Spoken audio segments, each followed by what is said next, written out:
Sedari kecil kita udah dituntut untuk menjadi seseorang yang pintar. Segala hal yang gak kita suka dari kecil pun, kita pasti tetap akan melakukannya. Untuk apa sih kita ngelakuin hal yang gak kita suka? Ya hanya untuk sekedar mendapat pengakuan mungkin dari orang banyak, terlebih dari orang tua kita. Kenapa gue bilang kita dituntut untuk menjadi seseorang yang pintar? Kalian sadar gak sih? Kalau kita telaah, dari sekolah dasar sampai sekolah menengah ke atas, kurang lebih 12 tahun, itu kita diharuskan untuk bisa dan pintar dalam semua pelajaran. Belum lagi setelah kita lulus sekolah, kita menghadapi yang namanya perkuliahan. Ya, perkuliahan selama kurang lebih 4 tahun itu pun belum bisa menjamin kesuksesan kita. Jadi untuk apa sih kuliah itu?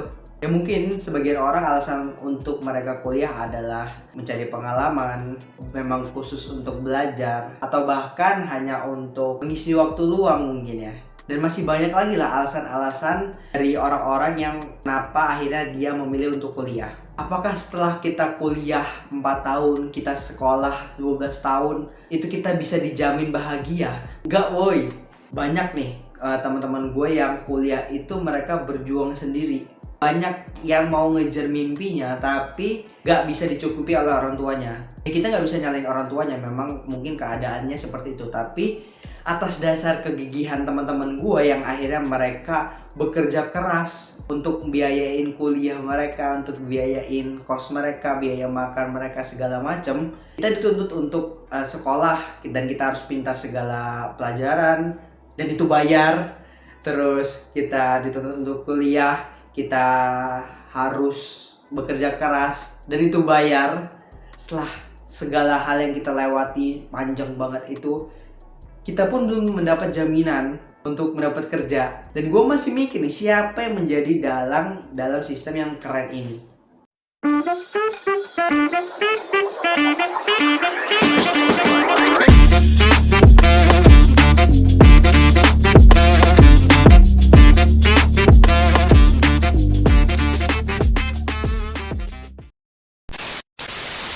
Menurut gue ya, waktu itu menjadi suatu hal yang sangat penting. Gue kan basicnya kuliah ya. Di sela-sela kuliah, gue masih menyempatkan untuk bisnis. Di sela-sela bisnis juga gue menyempatkan untuk kerja ya. Kerja gue memang freelance sebagai MC. Dan dari tiga ini nih, kalau gue nggak pintar-pintar manajemen waktu, pasti bakal berantakan. Maka dari itu, di video ini gue mau ngasih tahu kalian gimana cara gue manajemen waktu dari kesibukan-kesibukan yang gue jalani.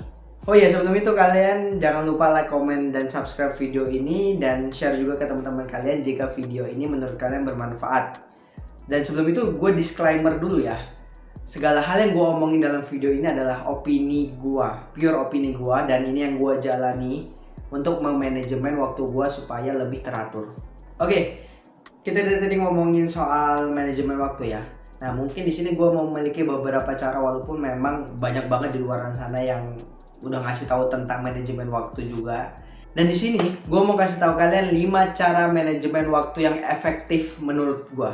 Cara yang gue lakuin untuk memanajemen waktu gue supaya lebih efektif itu, yang pertama, biasanya gue membuat jadwal untuk hari esok. Ya, menurut gua membuat jadwal untuk hari esok itu cukup efisien untuk membantu kalian supaya besok itu kalian nggak bingung mau ngerjain apa-apa aja, atau bahasa Inggrisnya kalian keteteran.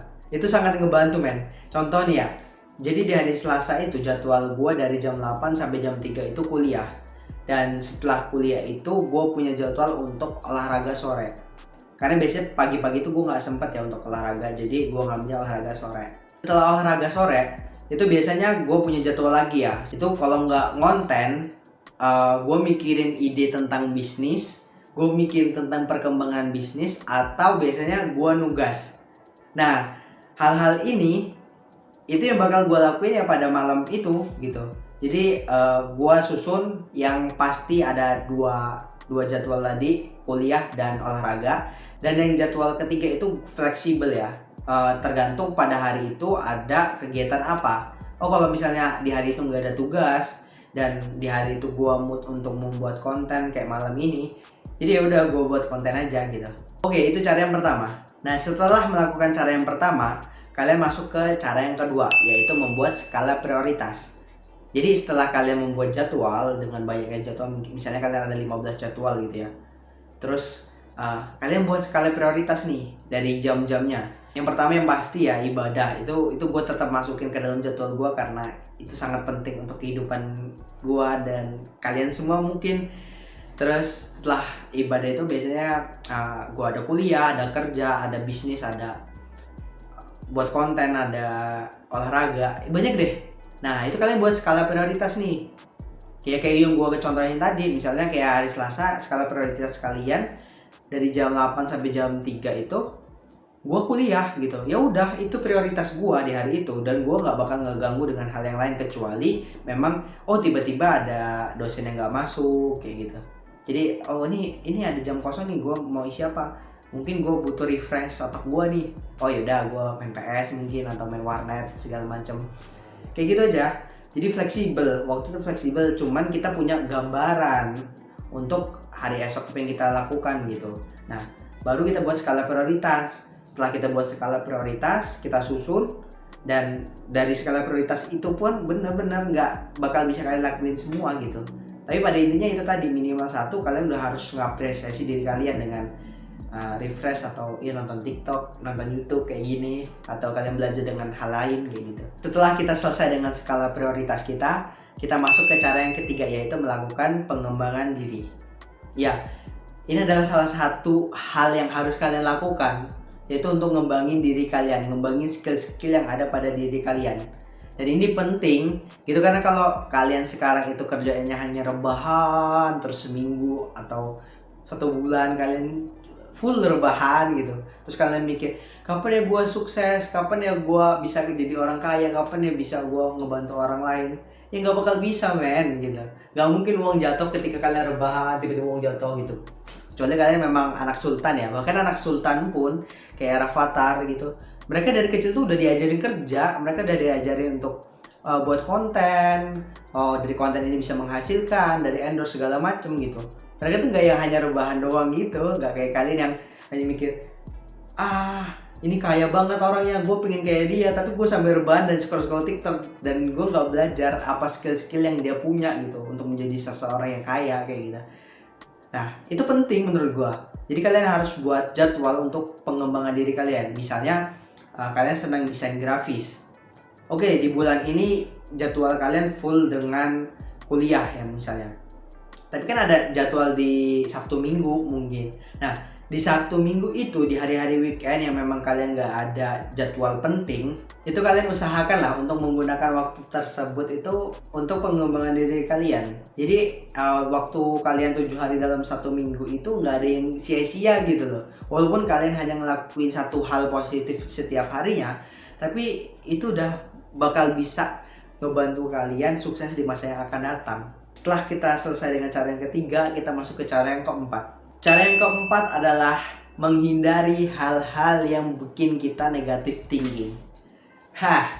Buat cewek-cewek dengerin perkataan ini ya. Kalian sering banget nih negatif thinking ke cowok kalian. Ini kayaknya cowok gue selingkuh ini. Nah itulah, hindari hal-hal tersebut. Karena kalau kalian mau sukses, kalau kalian mau manajemen waktu dengan baik, ya kalian harus hindari hal-hal yang bikin kalian itu kayak minder segala macam. Itu kalian harus hindari gitu.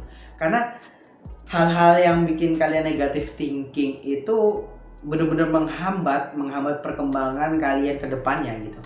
Nah, contoh hal-hal yang bisa kalian hindari untuk mengurangi negatif thinking kalian adalah social media. Dan ini yang gue lakuin selama hampir 2 minggu ya, 2 minggu atau 1 bulan.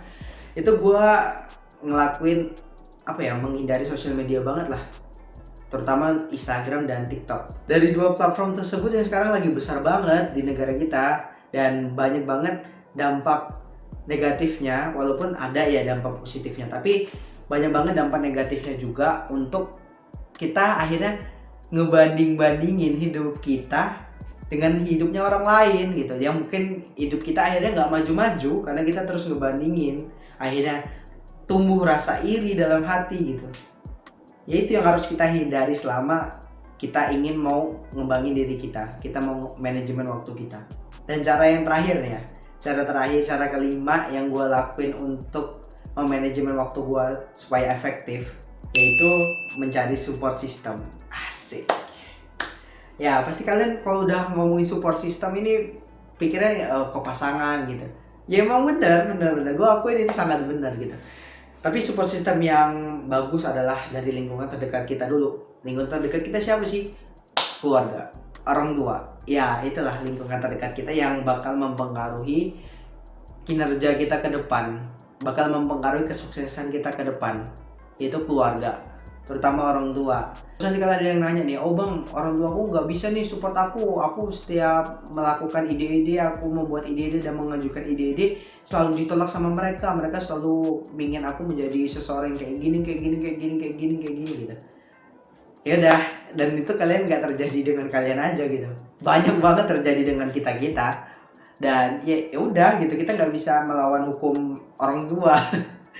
Jadi apa yang perlu kita lakukan adalah mencari support system yang lain, yaitu mencari pasangan.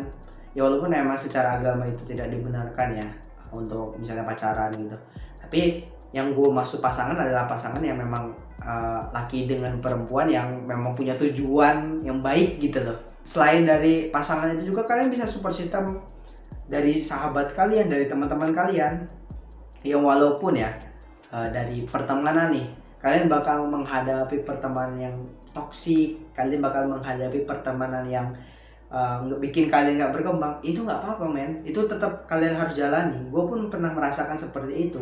Gue pernah menjadi seseorang yang anarkis mungkin ya, atau kayak bahasa sekarang anak-anak tongkrongan yang nggak jelas masa depannya kayak gitu. Tapi ya nggak apa-apa. Dari hal tersebut itu gue akhirnya tumbuh mindset nih bahwa oh ini teman-teman gue yang sekarang mungkin masih nongkrong nggak jelas, tapi gue nggak bakal tahu ke depannya. Tapi di sisi lain, gue punya juga temen yang bisa ngebantu gue ngembangin mindset gitu. Tetap itu harus lo lewatin, lo harus jalanin, karena mereka itu secara tidak langsung ngebantu lo juga untuk sukses. Secara apa? Secara mental. Lo dapet teman-teman yang toksik, lo dihina, dibully, tapi ya akhirnya dari bulian mereka ya bikin mental lo kuat gitu loh. Nggak hanya mindset aja yang lo latih, tapi mental juga. Nah setelah lo dapet teman-teman yang toksik, ya lo berusaha untuk menghindari, tidak melupakan ya, menghindari mereka dan mencari sistem pertemanan yang lebih positif lah, kayak gitu. Tapi tetap itu kalian tetap menjalankan itu ya udah nggak apa-apa, itu memang proses kehidupan lah. Oke, gue udah banyak banget ngomong dari tadi. Mungkin itulah 5 cara gue manajemen waktu supaya lebih efektif untuk masa yang akan datang. Mungkin dari video ini kalian bisa mendapat pelajaran, atau kalian merasakan hal yang sama, atau kalian ingin mengikuti cara-cara gue nih, ya nggak apa-apa juga. Tapi gue disclaimer lagi ya, cara-cara ini adalah cara yang menurut gue benar gitu.